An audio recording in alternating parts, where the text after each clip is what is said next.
everybody, and welcome to another edition of Fire Up. I hope we're all fired up tonight, especially since we're coming to you at such a late hour. I do apologize, but hey, some of us are night owls, right, guys? Yep.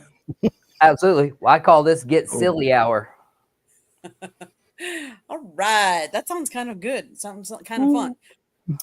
Okay, well, this title of the show is Home Court Advantage. If any of you know anything about the NBA playoffs that have been going on, except for one game last night, all of the second round so far has gone to the visiting team. What happened to home court advantage, guys?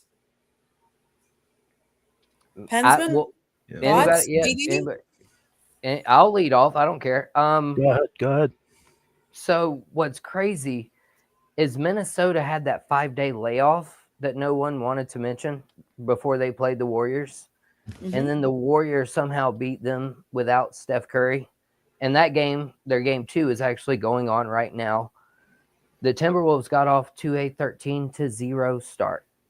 So I still think that the Timberwolves are the better teams in this Warriors thing, but we've never even seen those 2 20-point comebacks. And you're away. The Knicks were 0-4 against the Celtics. Yay, go Knicks. In the regular season, though, they were 0-4, and then here they are winning 2 games at Boston, man.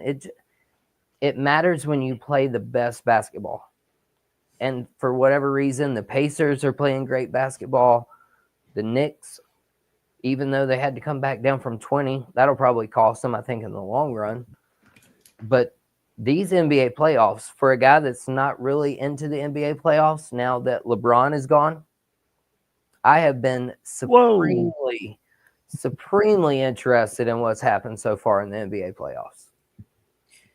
Well, to give everybody an idea, the Timberwolves are up on the Warriors 56-39 at half. Yes. But I will tell you, Anthony Edwards went to the locker room after an apparent ankle injury 18 minutes ago. So I don't know if he'll be back or not. But it seems like these playoffs have been ebbs and flows, and like one team will go up by 20 and then team will come back and they'll pull it off. Like they haven't been big. Most of them haven't been big points differentials. Like the last couple of games, they're winning by 1 point, but it's the visiting team that comes back. They've been down. I know I saw a little bit of the Pacers Cavs. You know, Indiana Pacers beat the Cleveland Cavaliers 120-119. That was a close game. Knicks beat the Celtics 91-90. I mean, some of the games have been a little bit more one-sided, but at least those two both. I mean, the Knicks the game before that was 108-105. So they're playing really close. But it's the team that's I don't know if it's the team that's got more heart, the team that's got more I don't even know what to say, why it's happening, because the Knicks are the lower seed. The Knicks are the ones that aren't expected to do as well, but yet they're the ones that are up. They're up 2-0 now. Going back to New York too. Yeah, well, I mean, I think regarding the Knicks Celtics, I think, the fact that, in my opinion, the fact that the Celtics are shooting 25% from downtown and have lost these first 2 games by a combined 4 points, I think that says a lot more about the Celtics than it does about the Knicks. And I don't want to take anything away from what the Knicks have done. Jalen Brunson has gotten baskets late in the game when he needs them, and the Knicks are getting stops, especially Mikal Bridges at the end when they need them. They're finding ways to win games, and I think that's ultimately what the NBA playoffs are about. But with that being said, I just can't ignore the fact that the Celtics are shooting as poorly as they are, and they're barely losing these games. That's why I still think when it's all said and done, the Celtics will win this series. Because, I mean, they're the better team, and for the most part, they have played like the better team. They just haven't shot the ball up. That's what it comes down to. Well, okay, and Samir, my question from what you just said then would be, can the Boston Celtics shoot the ball a little bit better? Because like you said, they're shooting, 25%. So even if they shot 26% these last few games, they would have won these games. And so can they do that? Can they go on that hot of a streak against the Knicks team who clearly has a chip on their shoulder? Do you think the Celtics could go on a 4, because they're going to have to go on a 4-1 run here? You're going to have to go on a 4-1 run. Can they have do the it? talent to do it. Again, I they agree. They are a better team than the Knicks. They have the talent to go on a 4-1 run.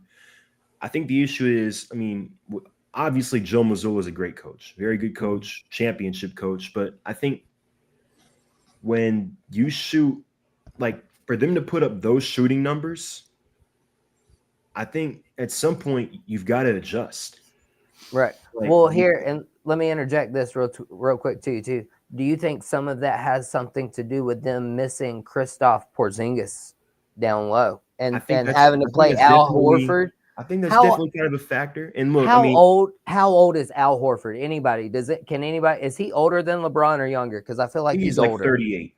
No way. Is he really younger than LeBron? He is. He's 38 years old. God, he looks like 56 compared to LeBron. He looks like 56. Yeah. Just saying. Yeah, but is that part of it, do you think, Smear? I think that's part of it, but still, I mean, you've got two of your stars, Tatum and Brown, they're still capable of driving to the rim. They're still capable of, mid-range jumpers, going inside, maybe drawing more fouls, getting to the free throw line. The bottom line is, I think, Joe Mazzulla has to adjust because clearly what they're doing right now isn't working. The shots aren't falling. So you've got to try something else. If, like you just said, if they can get down and make layups and make mid-range jumpers or draw fouls, why are you shooting 60 3-pointers in a game? Exactly. Why? That is one of the most ridiculous stats I've ever seen. Pensman. That's crazy. What if hockey put in a 2-point line and all of a sudden the hockey teams, though, they just are like, hey, forget about it. We can make 2 points instead of 1. So we'll just start jacking up. Like, make it make sense. Could you imagine that if it happened to hockey, Pensman? Oh yeah, easily. Yeah, I mean, again, it's not a winning recipe necessarily. It's not. But you guys are missing one piece of formula that everybody's doing. They're playing defense for a change. That they are. Mm-hmm. You guys are missing. You guys are talking about shooting and shooting percentages, but you keep forgetting about the Boston Celtics going up 20. If any team's up by 20, that's a comfortable lead. But you got to think of full court press, half court press, playing man to man. I'm talking about peanut butter and jelly defense. You guys got to remember that defense wins championships, and all these teams that are in there, besides the Warriors and Wolves right now, according to what Candy said, is playing defense right now. So the Knicks are my question. Go ahead. Oh, go ahead. Go ahead, Candy. I was about to ask a question too. Go ahead, Candy. So my thought process was, the Celtics led by 16 points. They were outscored 23-6 in the final 8 minutes and 30 seconds. Boston has struggled from 3 in the first 2 games, shooting 4 of 26 in the fourth quarter, both games. So my question to you guys is, when you're struggling like that, do you change your game plan and say, okay, I need to get hot. I need to be able to shoot better. So in order to do that, maybe I need to not keep shooting the threes and driving more into the basket, maybe getting more free throw opportunities and getting hot that way. So then maybe because let's face it, if you're in the groove and if you're hot, it's your night, the buckets are coming easy. But if you're struggling, do you keep struggling and keep taking the shots from 3? Because if you're not rebounding those, you're shooting and one and done, and the other team goes. And if they get on a run, like obviously they have, That's why the Celtics have lost both of the games. Well, that was going to be my question there exactly, though. I'll tie my answer and my question in together for Pensman here. My question was going to say, yeah, they played such really good defense that they got down by 20 points in both games and had to come back. Right. So was it really them putting on that full court pressure, that half court pressure, changing their game plan, as Candy just said here? And then I feel like this too. I don't watch much regular season basketball. Same. But them, once they get to the playoffs, it seems like the team that can rebound, get an offensive or a defensive rebound, get the ball out in transition and score quickly, that seems to be the bread and butter in the NBA. And that's what New York Knicks created, though, when they changed their defensive game plan. Like, we don't hear about teams coming back from 20 points down much often. Like, if ever. Like, we don't, unless we don't turn in two games in a row is unheard of. They're the first team since 1998 to do this too, especially on the road. Yeah, and in the playoffs. And so, yeah, I just don't know. At this point, Boston, they need to get downhill, attack the basket, play more efficient basketball. But that was going to be kind of my question, all lumped up in one right there with Candy's question.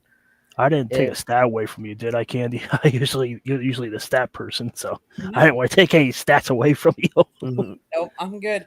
I mean, my thought process too is, NFL games, they play the first two quarters, they go in at halftime, and then they regroup, and then they come back out. And now I know the NBA, they have timeouts, especially in between the third and fourth quarters.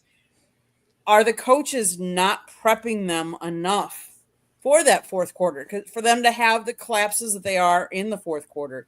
Is that a coach's? Do we think that's coaching, or do we think that's on the players?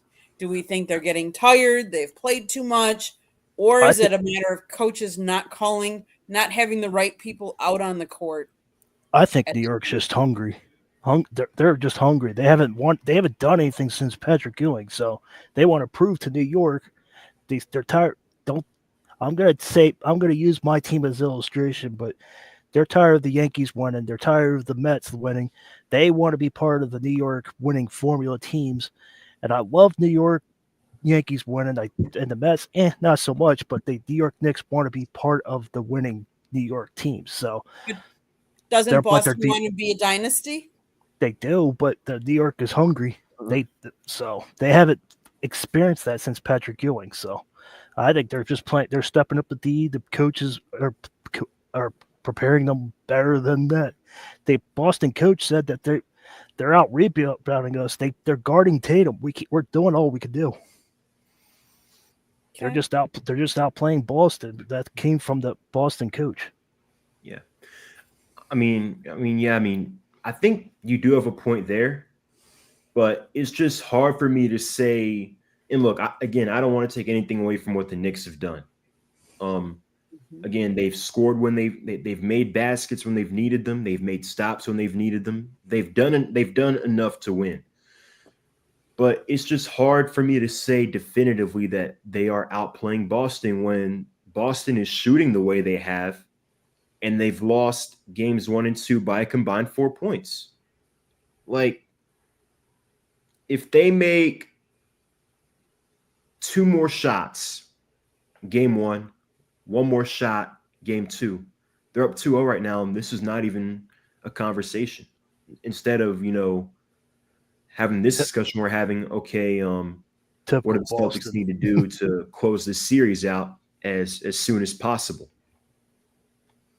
Mm-hmm. If I'm the Knicks, I'm trying to close it in the next 2. No doubt about it. I do not want to go back to Boston. Yeah. Nope. Well, what's been interesting is that so far they're undefeated on the road, but they're 1 and 2 at home so far. So let's see if that trend continues or if they can close this thing out. And that one win is that closer against the Pistons on Bronson's 3-pointer. Yeah. And isn't that Samir with the best segue ever? we all started talking about home court advantage, and here comes Right. Samir, ties it all in a nice little bow for you, Miss Candy. Oh my goodness! I know, isn't that nice? That's awesome. So, Pensman, let's. There's another another sport that's in playoffs right now, and it's more of I think your up your cup of Allie. tea. Yeah, up your alley, cup of tea, however we want to put it. Let's talk about the NHL playoffs. Well, I'm watching the Vegas Knights and the Oilers right now, so JD's no surprise there. No, you But just always sound so depressed when you go to talk. You literally, it was like NHL playoffs, and you were like, well, but no, the Capitals they came back and they won. They won their games, so they even up the series. We'll see what happens on this game. It's 0-0 with 11 and a half to go in their first period, but both I'm happy with the NHL playoffs. Charles Barkley came on NBA tonight, whatever, on TNT halftime. He even made a bracket. So far, he has a perfect bracket. Charles Barkley, of all people. Oh, before we go back into the hockey, did you guys all hear what Paul Pierce did and what he said I about saw the that. Celtics and how I he saw said that. that there's no way the Celtics would lose He actually games, did it too. and then he said, "I will walk to work barefoot and with a bathrobe robe." And mind you, him walking to work is 20 miles. He actually was walking today to work. It's a man of his kudos to word. him. Kudos He to kept his him. word. It's the man of his word. Absolutely. He's for always him. said, if he said it, he'll do it. I just thought that was interesting, and kudos to him for being a man of his word. Following up with what he said. Right. I Well, think- the whole viral moment came from the Florida State fan last year that said if they lost to somebody or Georgia Tech or whoever it was, they were like, "Oh yeah, I'll eat a cup of,"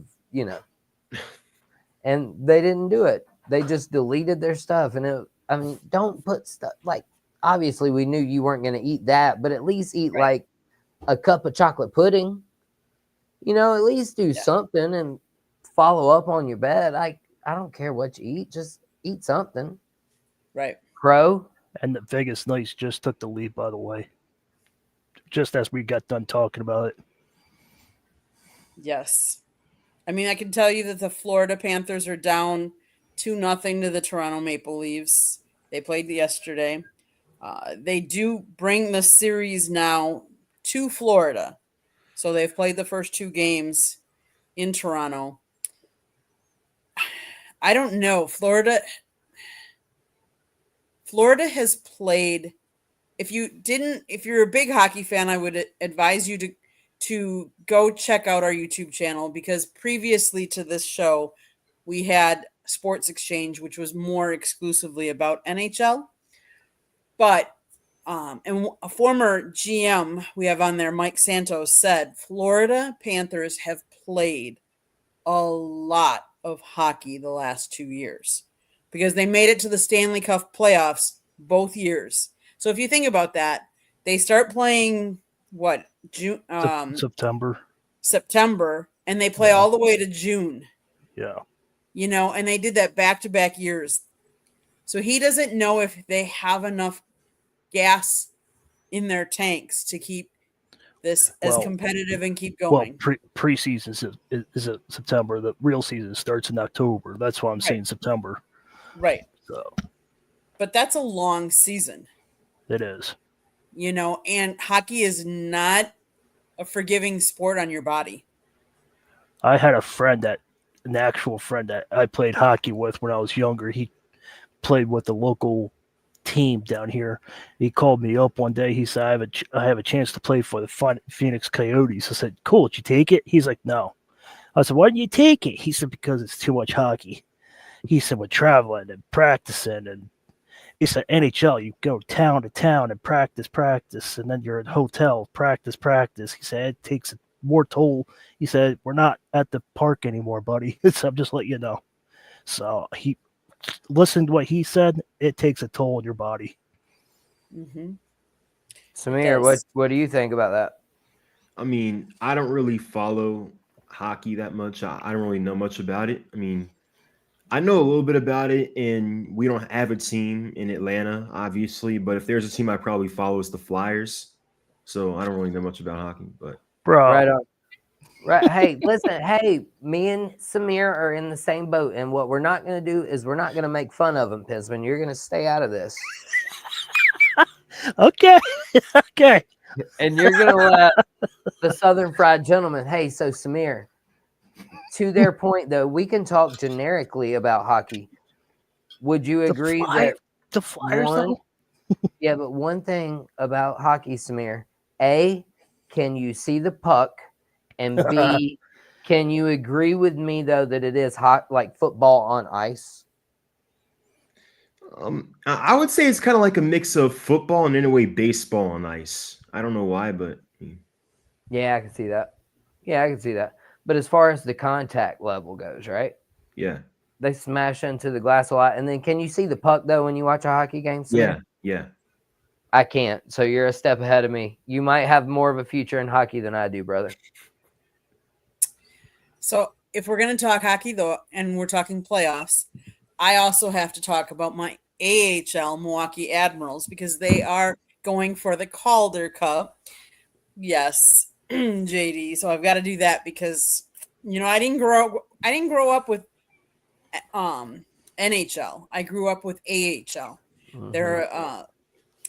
They're the feeders for the National Predators. So, but they are actually still in the playoffs. So let's hope that they can continue their run. But Pensman, any other thoughts about the NHL playoffs? Just exciting. It's back and forth. The teams are surprising. Brian, since you're on here, I might as well talk about it since you've been blaring my ear off about it. The Dallas Stars are making an impressive run. So we'll see what happens with the Dallas Stars. We'll see if they can make a cup run since Brian picked them. I don't know what he picked from, but it's not like March Madness where you make a bracket, but wherever. But Brian picked them to win the Stanley Cup, but I still say the Capitals are the best team in the playoffs. Okay. Pensman, there's been some. We're gonna switch to baseball. There's some Good. big news coming out of your town. There, you want to talk about it? Let me know what that is, because in case I didn't hear about it. The Pirates fired the manager. Yeah, that one. Yeah. Oh, by the way, everybody go look at the short. I made it short about that. Yeah, He completely forgot. He had no idea what you were talking about. And he's like, I made a short about this. I follow two teams. That's why. So I know. Derek Shelton got fired today. He tried. He failed. Do I blame him? Not really. It's Derek Shelton is a low. He's really laid back. He's not in your face. He's like, all right, you get a pop up, and he's like, all right, whatever. You need somebody to be on these guys. You make an error, you got to get in your face and be like, all right, this is what you did wrong. That's what you need to do. Pirates need to do something. They finished the same record 2 years in a row. They haven't made the playoffs since 2002, 2003, I think it was. They lost to the San Francisco Giants in the wild card.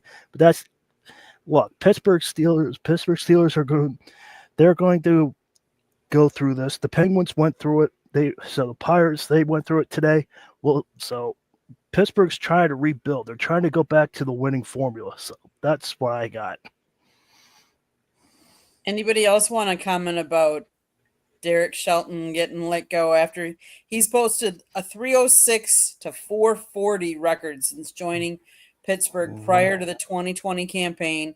The club has never won more than 76 games with him under but the 38 game mark is the earliest the Pirates fired a manager since Bill Watkins was canned after 22 games.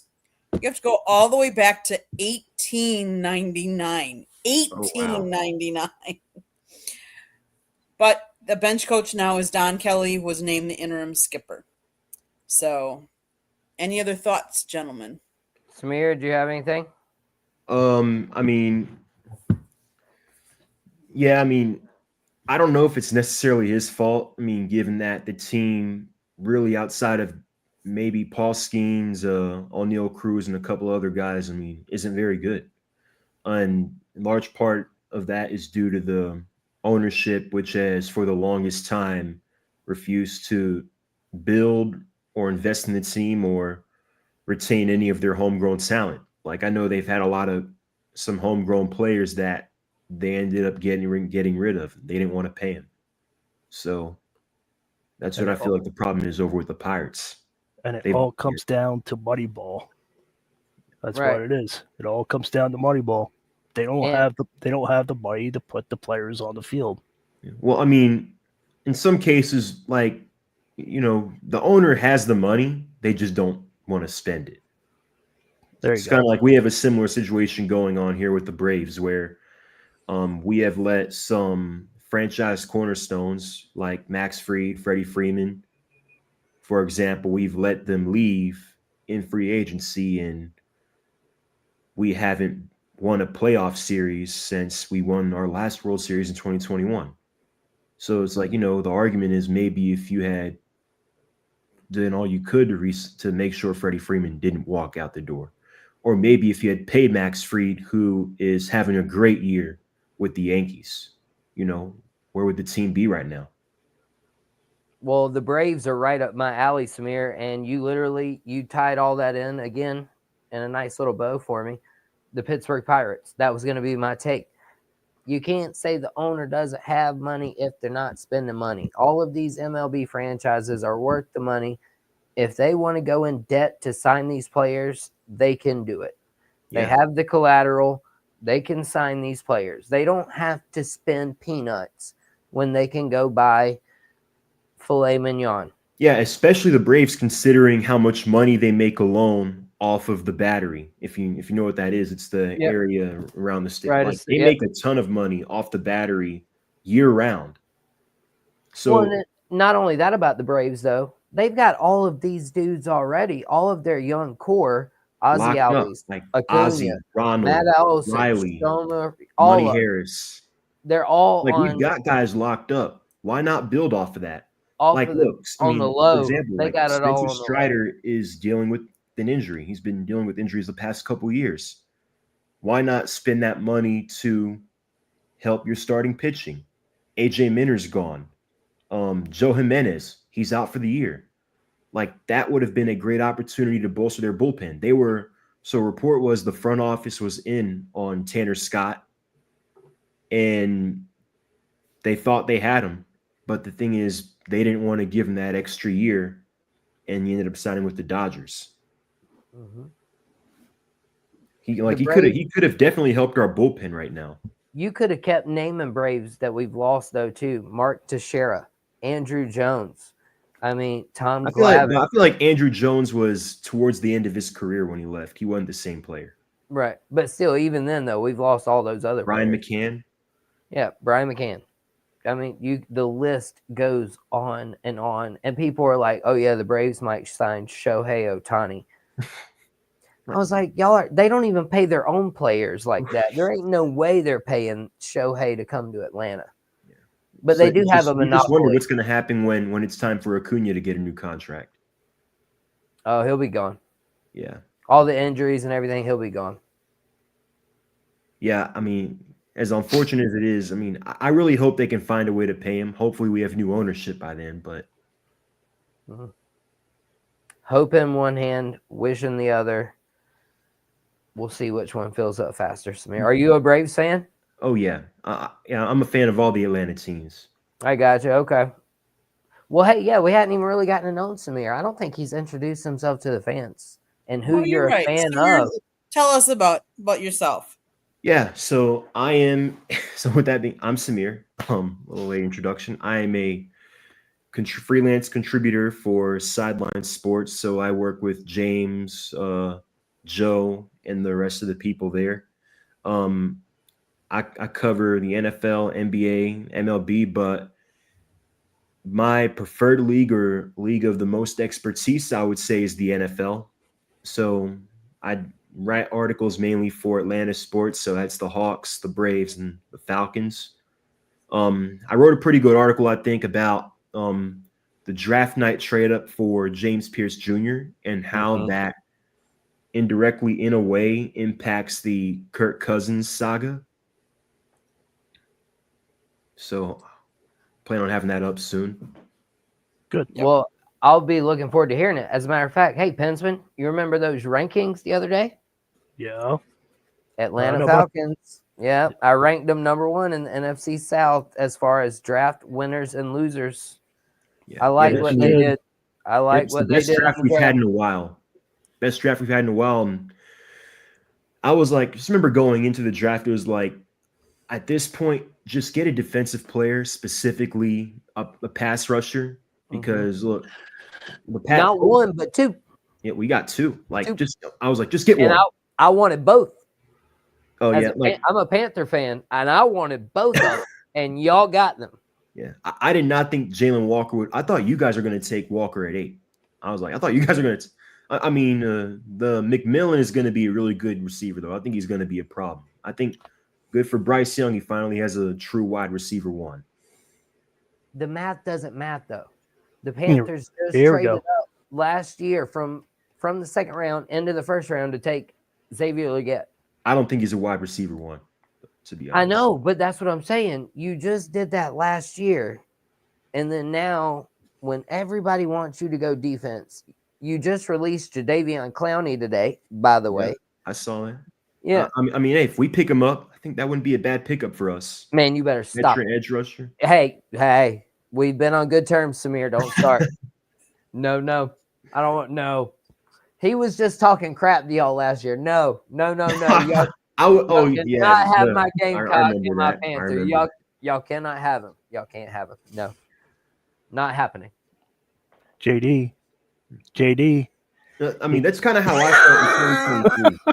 Like 22, we had just drafted a. No, he can come here in the 5th round, and he had rushed for 1,000 yards, and then Jalen Carter is right there on the board, and like, man, if we got Jalen Carter, like, imagine, like, and he's right, like, he just keeps dropping, and then he's there at 8, and I mean, as much as I like Bijan Robinson. Obviously, he's a top 5 back in the league, so that kind of helps. Hey, they better hope. But still, having a guy like Jalen Carter, especially now that with Grady gone, man. Right. Well, my one fear though about the Falcons. Sorry, Pens. My one fear though would be about the Falcons. It wouldn't be Bijan. I'd be worried about that quarterback going into this year with Michael Penix Jr. We still got a lot to learn about that cat, in my opinion. I mean, I feel good about him. My only concern about him is his accuracy, which I think could have been better with timing and more reps, because in practice, from the end of training camp to when he was named starter in week 16, he got, I think, no reps with the ones, because remember, Kirk was a starter up until that point. So he gotten little to no reps with the ones. So I think if they can get that down this offseason and build that chemistry, I think that'd be beneficial. And again, only other concern is his health, because he did have 4 season-ending injuries in college. Mm-hmm. But I feel good about him. He's shown that he can make big time throws when he needs to. He's not afraid of the big moment. We saw that against the Commanders, game on the line, 4th and goal. Made that throw to Kyle Pitts is still ridiculous. Like, I still don't know how he fit it in that tight hole like that. Like, when he made that throw, I thought we were going to win that game for sure. And then that ridiculous throw to Kadero Hodge down the sideline, he made the next week against the Panthers. So he's got the elite arm talent. He's not afraid to make the big throws. The only question I have about him is his accuracy, which I think is more of a timing and repetitions thing, and just his long-term health. You gotta remember, Samir, that you said it, from training camp to week 16. Now that he has a full season, we'll see how he acts now. Yeah. You can't go by those couple of games and And I'm sure his accuracy, the way he played against the Commanders, I'm sure he would be all right. Yeah. So I have to say something to Eddie. Eddie, Chicago produced a Pope before they produced a quarterback in Chicago that could throw for 4,000 yards. That's all. Sorry. I had to say that because Cooked. Somebody just got cooked on Fire Up this evening. I mean, Caleb, really? Oh, anyways, but yes. So I have to ask you guys, how do you guys feel about the Rams taking minicamp to Hawaii? Did you guys see that? They're going to take it. They're teaming up with the Hawaii Tourism, and they're going to be doing their training camp from Monday, June 16th to Thursday, June 19th. They're going to Maui. Not a bad thing. It's not a bad thing. I mean, what do you really lose from it? I mean, I think they just wanted to get everybody to show up. From all the wildfires, from all that's going on out there, I don't blame them one bit. Just change scenery, see what happens. Introduce football to Hawaii people, so see what happens. I'm for it. We gave you 3 positives already, Candy. Do you have a negative about it? No. I'm just asking your opinion. The negative I would say would be for the people, the casual fans that live around LA that don't get to go to games, that if you take a mini camp like this away, are the fans losing out because they can't be there to see the practices? Because typically you don't charge for practices and stuff like that. So most of your fans during the summer when school isn't in session, they'd be able to see those. And now if you're taking it to more, there's no way they're traveling, but it gives a different audience a chance to see NFL camp as well. All depends on what kind of fan you are too. If you're a season ticket fan, and I don't know. Yeah, I mean, I feel like if you're a season ticket holder, it's or you go to games frequently, it's kind of like a whatever for you. But if you are again a fan that maybe doesn't get to go to games often or doesn't get to see the team often, I feel like that can kind of be a tough blow because that's kind of one of your best opportunities to see the team up front and close like that. Right. Exactly. And have memories of a lifetime. Yeah. I agree, Samir. I've gotten robbed here as a Carolina Panther fan. I know it's well documented. They moved their training camp. They were supposed to go to Rock Hill in that new facility. They were at Wofford for a very long time, which is, 20 minutes down the road. And so I did say that it was a positive, I think, that they can try to get everybody to go to Maui and not have anybody be like, oh, yeah, who doesn't want to go to Maui?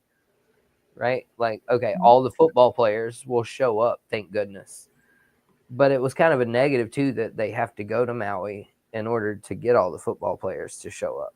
So I mean, some fans are going to feel robbed. Some fans will buy a ticket to Maui, and at the end of the day, the NFL will make money. Okay, That's I'm going to do what it all comes down to.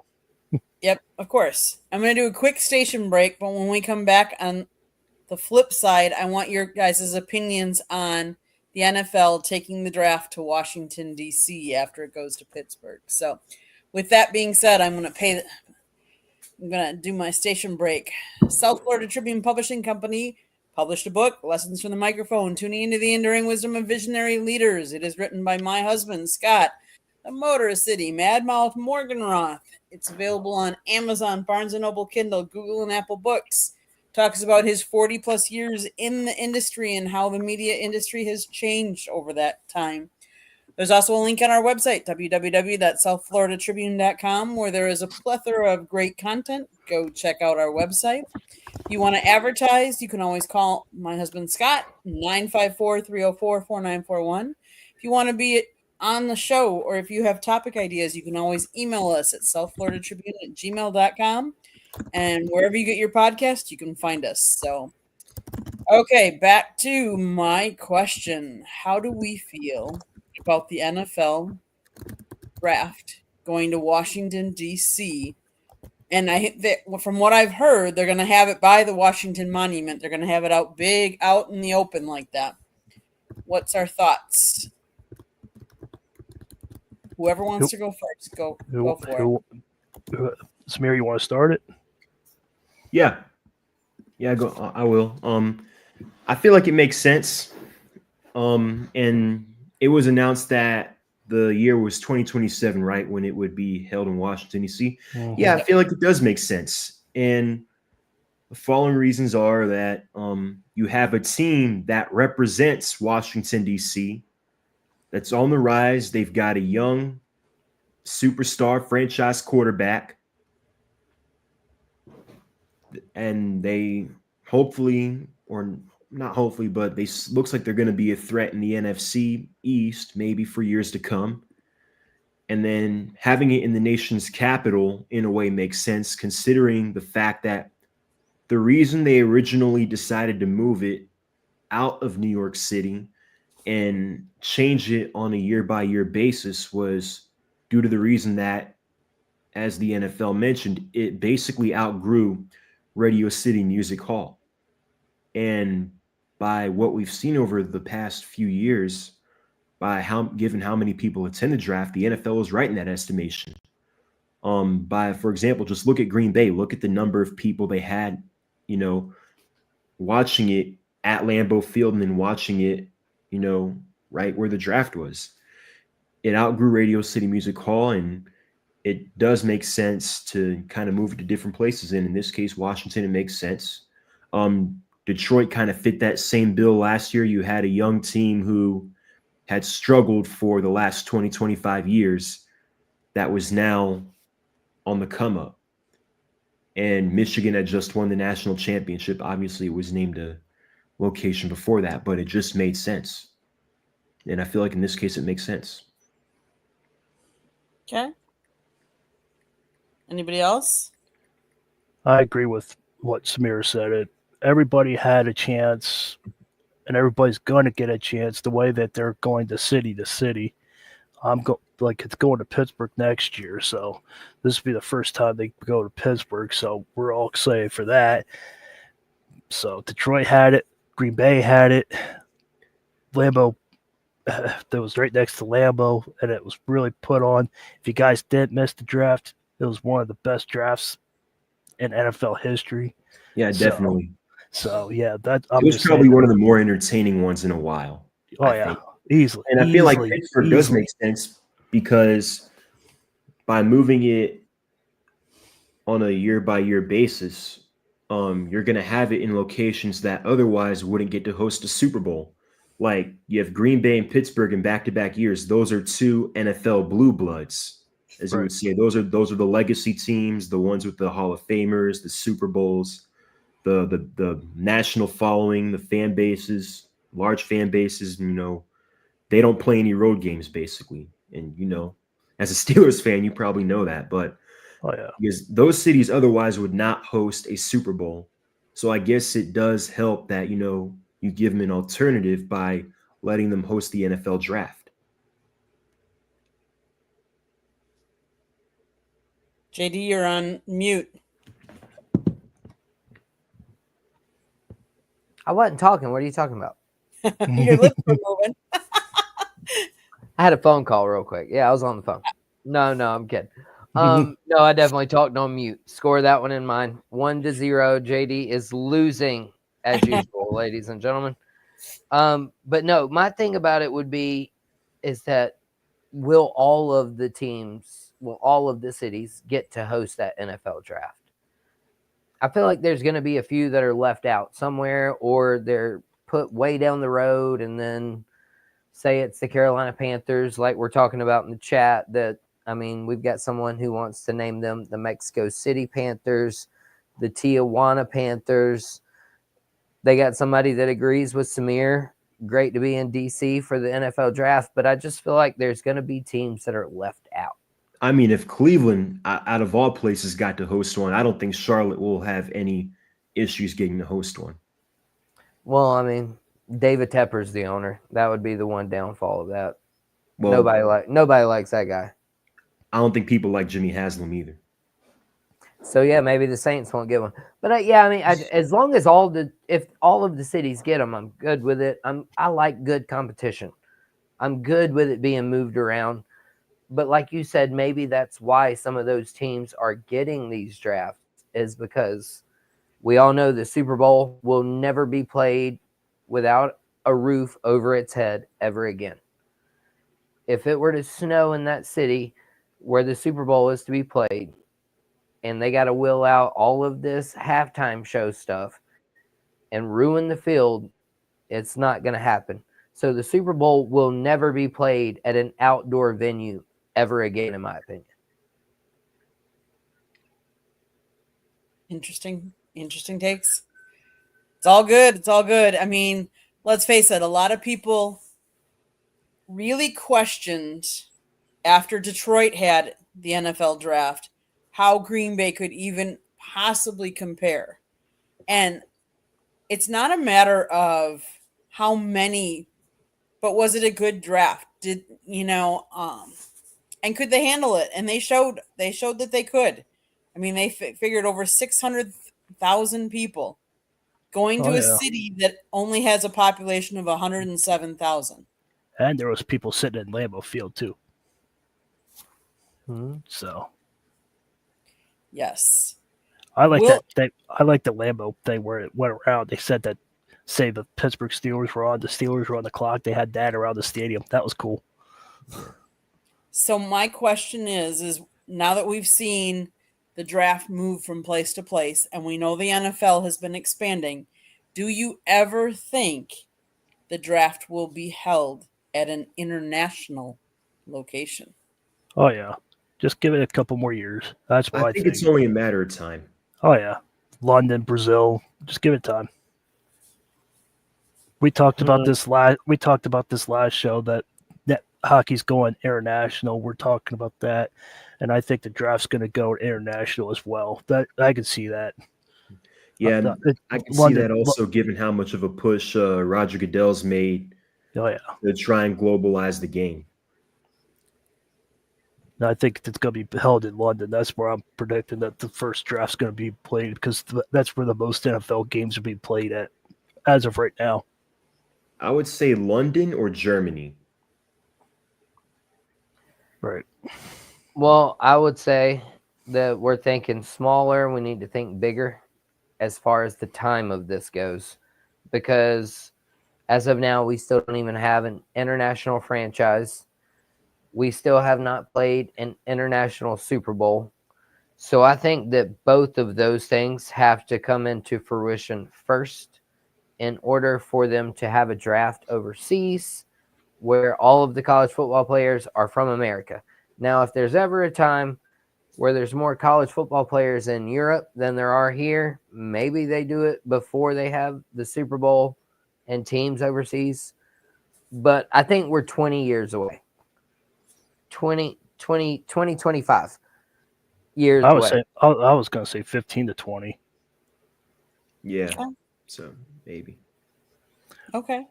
My question is, going back to Washington, D.C., will the Commanders move out of FedEx Field and go to Washington, D.C. Stadium?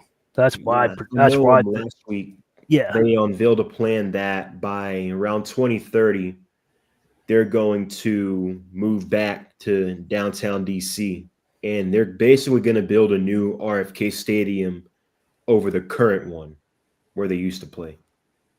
Mm-hmm.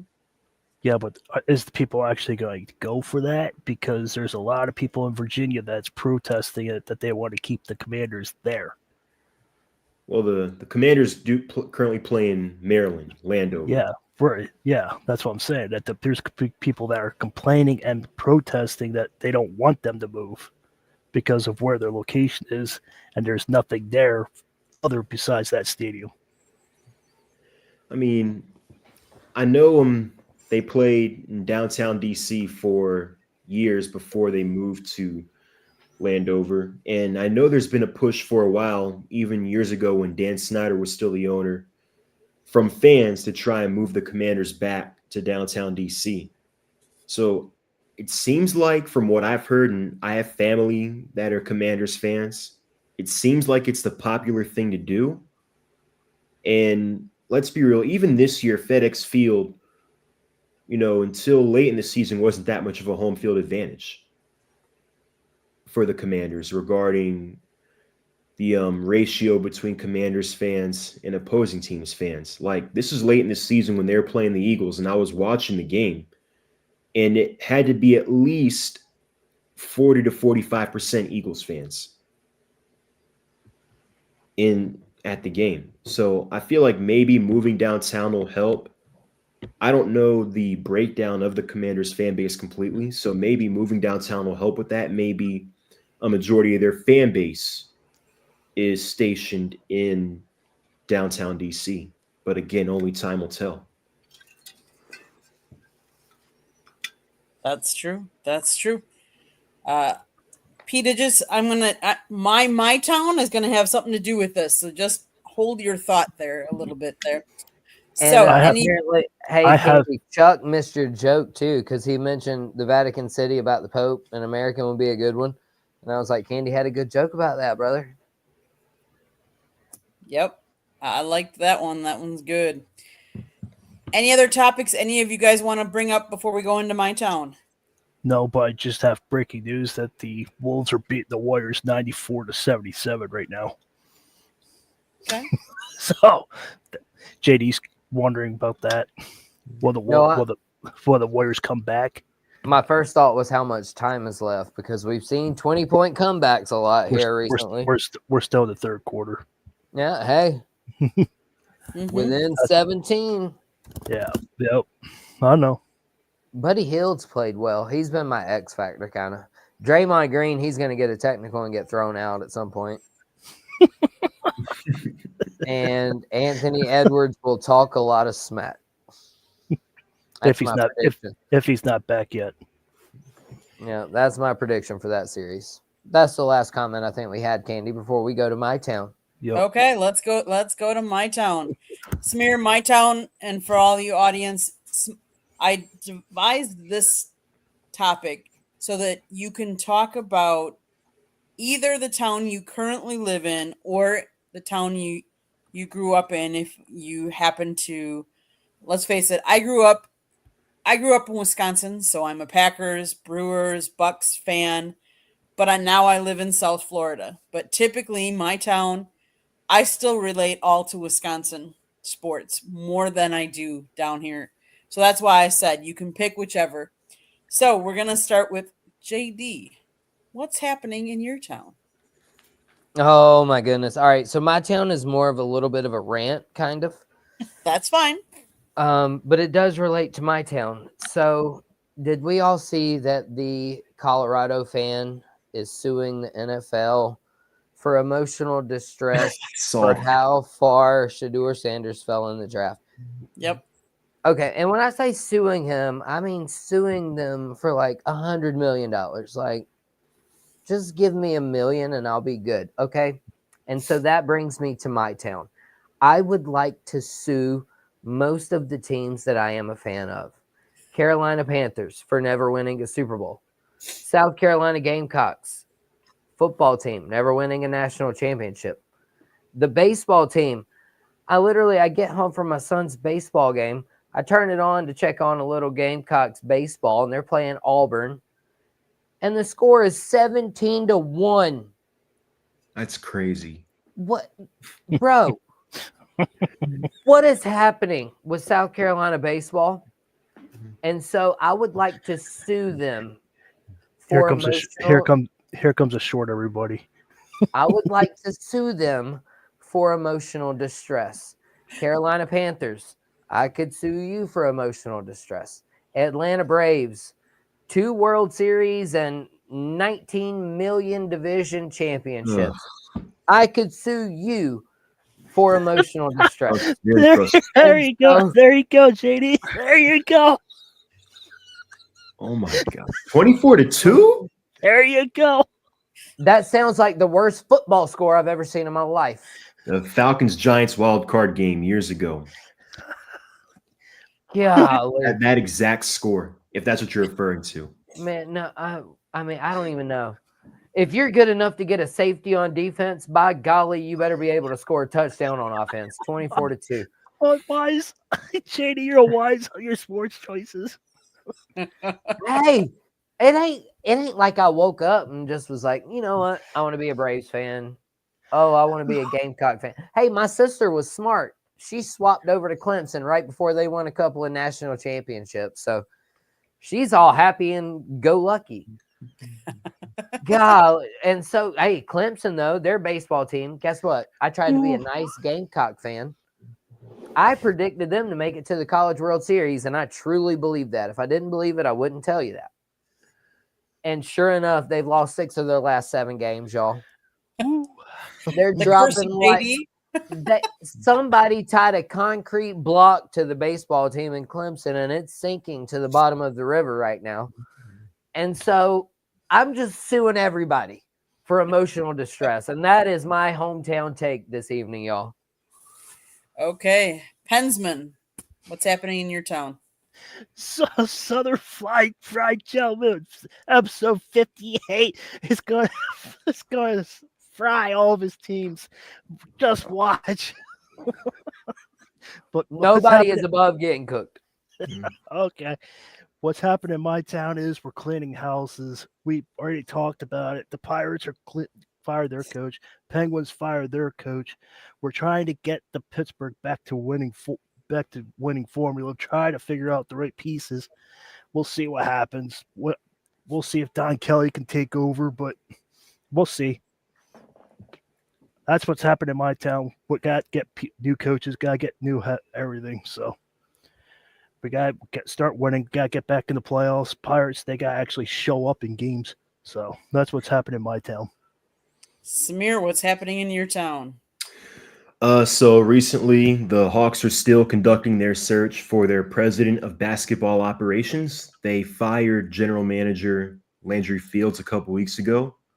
They promoted Onsi Sala to that same position. And I know Tony Ressler has hired a search firm to lead that search for president of basketball operations. Elton Brand, he's currently with the Sixers, recently pulled out of the search. He was believed to be a front runner.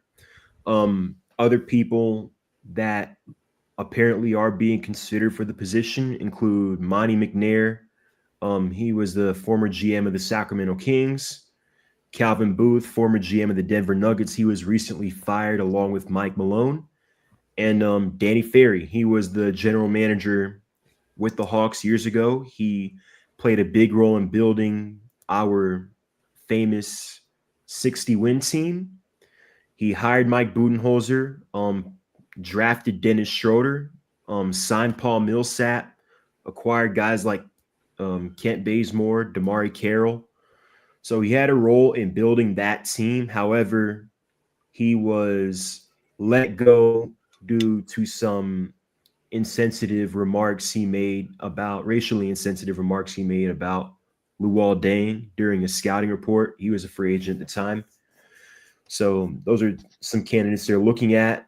Seems like they're still conducting a search. I think we may have a update in the next few days or so, and wouldn't surprise me to see if we have a new president next week. The Braves I just saw came back, walked off the Cincinnati Reds 5-4. When I came on here, Iglesias had just given up a 2-run home run, so we were down 4-2. But I guess we tied it in Drake Baldwin, rookie catcher. I think he's going to be very good for us. He hit the walk-off single. Now at the Falcons, obviously, you all saw it. We made that big trade up on draft night for defensive end James Pierce Jr. out of Tennessee. In that process, we did trade our 2026 first-round pick. Now, I did write an article, as I mentioned earlier, about this and how it affects the decision on whether or not they keep Kirk Cousins. we are going to find out more whenever Aaron Rodgers decides to make his own decision on when he's going to sign with the Steelers, when he's going to retire. Who knows what he's going to do at this point? Who knows what's going through his head? But my I next mentioned co-host how here. by trading, huh? He's my next co-host on Southern Fried Sports. Oh, okay. Yeah, he's But I already mentioned retired. how by trading that first, we may not have much of a choice but to keep Kirk Cousins on our roster as the most expensive backup in NFL history. And the reasoning is because everyone knows there's a lot of pressure to win in Atlanta this year. And chances are, if they don't win this year, the coach and the general manager are probably going to get fired. So, worst case scenario, like the absolute worst case scenario, if something happens to Michael Penix during the season and you have Kirk on your roster, you have a quarterback who's shown that he is capable of running Zach Robinson's offense and being able to successfully run it. He threw for 500 yards against the Bucks, led the Falcons to a 6-3 start before he hurt his shoulder in that Week 10 game in New Orleans, and that's when everything just went downhill. Where, on the contrary, if you get rid of Kirk and the same scenario happens, worst case scenario, absolute worst case scenario, your season, chances are, goes down the drain because the only other quarterback we have on the roster right now is Easton Stick. And if Arthur Blank still decides to clean house, then the new regime won't even be able to use their first-round pick. So I don't want him back on the roster next year. I feel like he'd be a distraction. We don't need that for Penix. But unfortunately, with that trade, we may not have much of a choice, and it might be what's best for the organization at this point, as unfortunate as it sounds. Because quite frankly, I don't want him back. Most Falcons fans feel this way. We feel like he's done enough damage, cost us a draft pick, wasn't really upfront about his injury status, and really cost us a chance to playoffs. So, but unfortunately, it might be what we have to do. Wouldn't blame you. Nope. So, on to my town. The Green Bay Packers have looked in a unique place for quarterback depth, since you were talking about quarterbacks. They picked up the top quarterback out of the Canadian college football circuit. Taylor Gilsma came to the Packers rookie minicamp last weekend and earned a contract. He was invited to the Bills, but Packers got him already. He played his college football at the University of Wilfrid Laurier. In his final season, he won Canada's equivalent of the Heisman Trophy with 4,252 passing yards, 35 touchdowns, to go with 7 rushing scores. He was then invited to the Senior Bowl, which doesn't happen very often that a Canadian player gets. He is an admired Canadian prospect. He was actually taken 18th overall in last week's CFL draft by the Winnipeg Blue Bombers. He likely would have gone higher if not for the known NFL interest. The Packers quarterback room behind Love also includes Malik Willis and Sean Clifford. So it will be interesting to see what the Packers end up doing and who is going to be, because if this guy is as good as I could see Sean going, but I could also see if they have enough faith in this guy that Malik Willis might be a little bit of trade bait. Steelers. I'm just saying. I mean, Come on. I mean, look, if you guys don't get Aaron Rodgers, we have a quarterback right here. I'm just saying. No, we don't. No, we don't. I don't want Kirk Cousins. No, keep Kirk Cousins. Kirko Chains. He's old. He's I've offered Pinsman numerous trades. He didn't want them. You're horrible, GM. Bro, I offered you the 8 pick. Tell Samir the trade. Tell Samir the trade. We had a deal worked out for the 8 pick and Minka Fitzpatrick, Pinsman. I think we're great GMs. You would trade a top 10 pick for Minka Fitzpatrick? Well, no, I mean there was draft picks attached. Tell Samir the real trade. Well, at first I wanted to trade back from 8 to 21, and Pensman wouldn't take it really.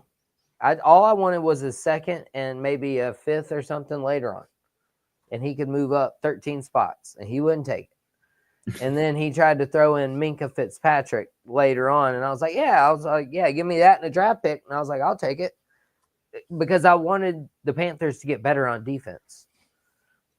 But I did not want them to draft a wide receiver with the number overall 8 overall pick. Like, ugh. Blech. Give me, golly, don't even. We're winding down the show, Samir. Don't take me down another rabbit hole. With that, actually, I blame Pensman. My bad, Samir. I blame Pensman. There you go. There you go. With that being said, I'm gonna first thank everybody that's been in the chat room. But then I want everybody around the horn to tell everybody how they can support you and how they can find you, because that's what this is all about, all of us growing together. So, JD, how can people find you and how can they support you? Well, thankfully, let me say this first. They could find me tonight on the South Florida Tribune. Yeah. We made it through a whole episode. Samir, I don't know if you know this or not, but I've tried to join like the last 3 weeks, and every time I joined, we keep getting kicked out, and here we are. I finally made it through a show. So y'all can find me on South Florida Tribune on Thursday evenings with Candy and Pensman. You can find me on X at JDWyatt06, and please subscribe to my YouTube channel at Southern Fried Sports JD. Basically, I just comment and post a bunch of stuff that I'm a fan of: Braves, Gamecocks, golf, NASCAR. So if you're into any one of those things, feel free to give me a like, a follow, subscribe, and I can't wait to go follow Samir on X. So is Samir next, Candy? Can I throw it to him? You Samir, can. please, You can. I need to know where I can find you on X and YouTube and everything else so we can support you, brother. Yeah, sure. So at the moment, I do not have a YouTube channel. I feel Okay. like that's something I should do. You can follow me on X, ATL_Samir 2401. That is my X. You can find me on Thursday night on Fired Up, and hopefully I'm trying to work on something to get on the football show on Tuesday nights. So I'm working on. We already follow each other, bro. Look at there. Oh, there we go. We good. Everybody else do the same. So I'm working on that right now, and you can find me right now on the South Florida Tribune. Those are where my articles are going to be published at the moment, because the Sideline Sports website is down at the moment. I know Joe mentioned that they're working on it, and hopefully it'll be back up. Mm-hmm. So, yeah, once again, thank you for having me. Glad you're here. Glad you're here. Pensman, how can people find you? I'm going to answer this question. If he's healthy and if he's ready to go, sign him up. JD says no, but if he's ready to go. But I would say that. But I would say no because of what he did. But you don't want Kirk Chains? No. But he'll take Colin Kaepernick? Yeah. Anyway. Anyway. You can find me on X at Pensman Sports. I mean, he threw for 500 yards, 2-time Offensive Player of the Week. I know. For a flag football team, maybe. Pittsburgh's got to figure out what they want to do. So we got to figure out what formula, what they're actually doing. Because we just gave up. You guys have one good wide receiver, a bunch of running backs. Almost two, but we traded into George Pick. We traded George Pickens to Dallas. The Arthur Smith special. I sat through it for 3 years, so I know. Okay. But you can find me on Twitch at Pensman Sports 07, and you can find me on Pensman Sports on YouTube. So go ahead and subscribe. So that's where you can find me. Okay. My last station break, of course. South Florida Tribune Publishing Company published a book, Lessons from the Microphone, Tuning into the Enduring Wisdom of Visionary Leaders. It is written by by my husband Scott, the Motor City Madmouth Morganroth, who is the, how should I put this? I'm not going to say brains behind all of this, but he's the one that inspired all of us and started really the South Florida Tribune. It started out as a website. Then we started out doing podcasts. So wherever you find the podcast, you'll find us. And then we evolved to this and evolved to our YouTube channel. But he's the one that is the brains, gets all the different guests and stuff like that, and arranges all of that.